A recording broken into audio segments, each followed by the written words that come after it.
The sun cast long shadows over the quiet streets of California as Lillian Rogers looked back on the path that had led her to this moment. Her life had been a series of transitions, having spent a significant period of time navigating the complex and often lonely corridors of the foster care system.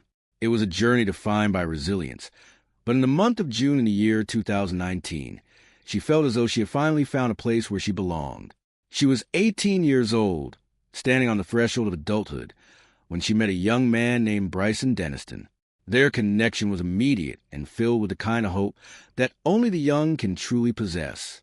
When Lillian reached the age where she was expected to transition out of the residential foster care system, she found herself at a crossroads.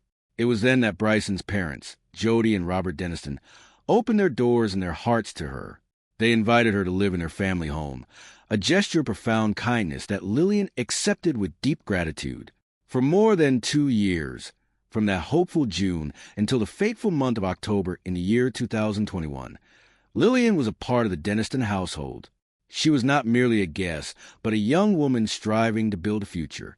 She was a full-time student at Stanislaus State in Turlock, dedicated to the noble pursuit of becoming a social worker for foster youth, wanting to give back to the community that had raised her.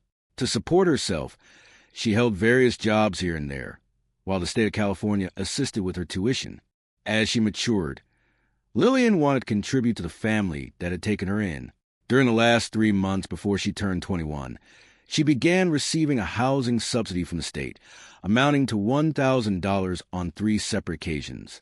From this, she paid a nominal rent to Jody and Robert, starting with $100 a month to cover utilities like gas and electricity, which later increased to $150. It was a period of growth and shared memories, but beneath the surface of daily life, the unpredictable nature of the world was waiting to test them all. On the first day of October in the year 2021, disaster struck in the form of a house fire. In an instant, the sanctuary Lillian had known was filled with smoke and flame. She escaped with her life, but everything she had ever owned was consumed by the fire. The loss was staggering, totaling approximately $6,000 worth of personal property. Without renter insurance to soften the blow, Lillian found herself relying on the hope that the insurance claim filed by Jody and Robert would include her losses. Months passed, and the relationship between Lillian and Bryson eventually came to an end in December of the year 2022. As she moved forward with her life, now living in a pre-furnished barn that she called her own, a dispute arose regarding the insurance money. Lillian believed that the Dennistons had been reimbursed for her property, but had not passed the funds to her. This disagreement led them all to the courtroom of Judge Judy Justice, a place where the truth is sought through the lens of law and common sense. The courtroom was quiet as Judge Judy began proceedings for case number 3054. Lillian stood on one side, a young woman seeking what she believed was fair, while Jody and Robert stood on the other, feeling hurt and misunderstood. The judge, with her characteristic sharp wit and decades of experience, began to unravel the threads of the story.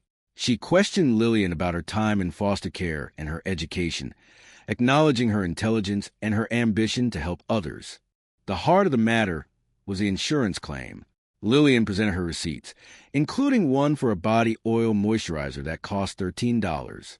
Judge Judy, ever the pragmatist, pointed out that some items were simply not meant for reimbursement. She noted that a bottle of moisturizer purchased months before a fire was unlikely to be a valid claim. The judge urged Lillian to focus on the reality of the situation, reminding her that the court was a place for substance, not for padded lists. Jody and Robert explained their side of the story. They had offered Lillian a sum of $2,803.17, an amount calculated based on the depreciation of value and the actual cash value provided by the insurance company. They felt they were being fair, especially since Lillian was not a named insured on their policy. They spoke of the hotel stays and the items they shared after the fire, emphasizing that they had never left her out on the street. A point of tension emerged regarding a separate issue involving a truck. Lillian had purchased a vehicle for Bryson, which was later totaled, and there was a claim of $3,300 still owed to her. Judge Judy, however, kept the focus strictly on the fire damage, acting as a mediator to the chaotic overlap of their shared financial history. There was also a conflict regarding potential assistance Lillian might have received from the state. Kaylee, Bryson's sister, testified that a social worker had visited their temporary home after fire and provided gift cards for clothing. Lillian firmly denied this, stating that while a social worker did visit, no such gift cards were ever given. Bryson was called to testify, but he could not confirm his sister's account, noting that he had only heard of the gift cards after the lawsuit was filed. The judge scrutinized a list of items Lillian claimed were lost, specifically noting the mention of 4 different phones. Lillian explained that she had only expected reimbursement for her phone and Bryson's, as they were the ones she had paid for.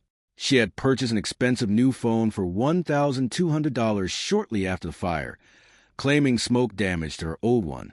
Judge Judy challenged this, pointing out that Lillian had used her old phone for weeks after the fire, thus negating the immediate need for an insurance-funded replacement. Despite the back and forth, the underlying spirit of the case was one of human complexity. Jody and Robert felt heartbroken that someone they had treated as a daughter was now suing them. Lillian felt that she was simply fighting for what she was owed to rebuild her life from scratch. Judge Judy, after carefully weighing the evidence and the testimony, decided that the original offer made by the Denistons was the most reasonable outcome. She awarded Lillian the $2,803.17 and adjourned the court. As they left the courtroom, the participants carried with them different burdens. Lillian felt a sense of relief that she had been awarded something, even if it was not the full amount she had sought. She spoke of her ability to rebuild and renew, showing the resilience she had learned throughout her life. Jody and Robert felt the sting of a broken relationship, yet they maintained their resolve to continue helping people, believing that their good nature was a part of who they were as human beings. The lesson of the day was clear to all who listened.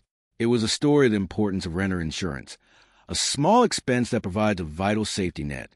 It was also a story about the boundaries of kindness and the complications that arise when families and finances intertwine. In the end, the truth was found somewhere in the middle. Lillian would continue her studies to become a social worker, carrying the wisdom of this experience into her future career. Jody and Robert would continue to open their hearts, perhaps with a bit more caution but with no less love. The case of Rogers versus Deniston was more than just a dispute over money. It was a reflection of the trials and tribulations of growing up and the sometimes painful process of moving on. In the quiet aftermath of the trial, there was a sense of peace. The fire had taken much, but it had not destroyed the capacity for these individuals to find their way forward. The value of a roof over one's head, the warmth of a shared meal, and the clarity of justice served were the true takeaways from this chapter of their lives. Lillian looked toward the future, with eyes wide open. She understood now that while the world can be unpredictable, being prepared and being honest are the best tools one can possess. She would finish her degree at Stanislaus State and dedicate her life to helping foster youth understand their rights and responsibilities. She would teach them about the importance of being smart with their choices and the value of protecting what they own. Jody and Robert, standing together, watched as Lillian walked away. They had lost a home to the fire, but they had rebuilt it. They had lost a relationship with a woman they once called family, but they had kept their integrity. They knew that life is filled with such moments, and that the only way to navigate them is with a combination of strength and grace. The courtroom doors closed, and in case number 3054, but the echoes of the lessons learned would resonate for a long time to come. It was a journey of the heart, a testament to the fact that even in the face of loss, the human spirit remains unbroken and ready to begin again. Each person involved had played their part in the story of growth and survival, proving that at the end of the day, what truly matters is the ability to stand tall, speak one's truth, and move toward the light of a new beginning. Through the laughter and the tears, the frustrations and the final resolutions, they had all moved one step closer to understanding the true meaning of home and the enduring value of human connection. This was a story of life in its most honest form, a reminder that every ending is simply a chance for a new and wiser start. Lillian Rogers, Jody Deniston, and Robert Deniston would each find their own way, forever changed by the fire and the trial, but forever moving forward with the inspiration of knowing they had survived the storm.